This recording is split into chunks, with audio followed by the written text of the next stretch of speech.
Hi everyone. In today's tutorial, we will show you how to remove a font in Canva.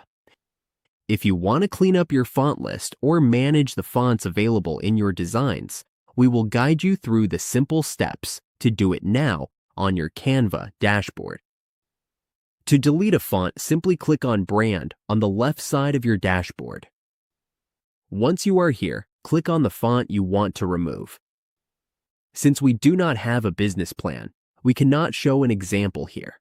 But if you have a business plan, you will see 3 dots next to the font. When you click these 3 dots, you will see the option to remove the font. For example, if you point to a font on your phone, you will see 3 dots appear, and the remove option will show up. This is just an example of how you can remove a font in Canva. Managing your fonts helps you keep your workspace organized and makes it easier to choose the right style for your design.